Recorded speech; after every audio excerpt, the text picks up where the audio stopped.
അമ്മേ ശരണം, ദേവി ശരണം. ബഹുമാനപ്പെട്ട അധ്യക്ഷൻ, വേദിയിലും സദസ്സിലും ഉള്ള ബഹുമാന്യരെ, പ്രിയപ്പെട്ട സുഹൃത്തുക്കളെ, സഹോദരി സഹോദരന്മാരെ, ഭക്തജനങ്ങളെ, എല്ലാവർക്കും എൻ്റെ വിനീതമായ നമസ്കാരം. വാക്കുകൾ അപ്രസക്തമാകുന്നൊരു വൈകാരിക മധ്യയാണ് ഞാനിന്നീ ദേവി സന്നിധിയിൽ നിൽക്കുന്നത്. അകം നിറയെ അമ്മയാണ് സാക്ഷാൽ ദേവി. പിന്നെ ഈയിടെ മാത്രം എന്നെ വിട്ടുപോയ എൻ്റെ സ്വന്തം അമ്മയുടെ നിറപാർന്ന ഓർമ്മകളും മനസ്സ് നിറഞ്ഞു നിൽക്കുകയാണ്. എൻ്റെ അമ്മ ശ്രീ ആറ്റുകാൽ ദേവിയുടെ കരതീർന്ന ഒരു ഭക്തയായിരുന്നു. ജീവിച്ചിരുന്നെങ്കിൽ ഇന്ന് ഏറ്റവും സന്തോഷിക്കുക അമ്മയായിരിക്കുമെന്ന് എനിക്ക് ഉറപ്പുണ്ട്. എത്രയോ വർഷങ്ങൾ അമ്മ പൊങ്കാല സമർപ്പിച്ചു.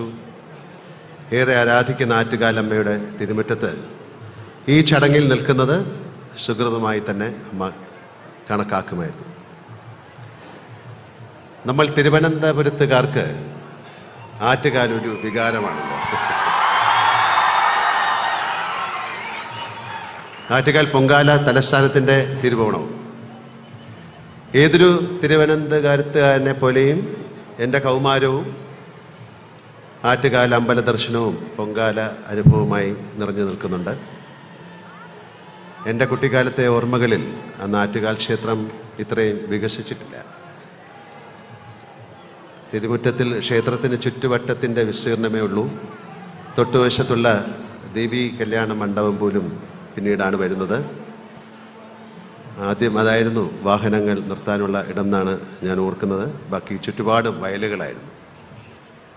പൊങ്കാല ദിവസമാകുമ്പോൾ ഈ ചുറ്റുപാട് മുഴുവൻ അടുപ്പുകളും ഭക്തരുമാകും.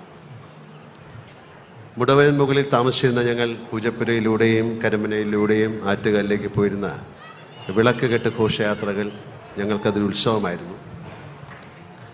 സപ്രമഞ്ചലിൽ ദേവി രൂപമുണ്ടാക്കി ചുമലിലേറ്റി ക്ഷേത്രത്തിലേക്ക് നെയ്യാണ്ടി മേളത്തോടെ ഗ്യാസ് ലൈറ്റുകളുടെ അകമ്പടിയോടെ ആനയിക്കുന്ന ഓരോ പ്രദേശത്തു നിന്നുള്ള ആഘോഷയാത്രകളെ തിരുവനന്തപുരത്തുകാർ അന്ന് ചപ്രമെഴുന്നള്ളത്ത് എന്നാണ് വിളിച്ചിരുന്നത്.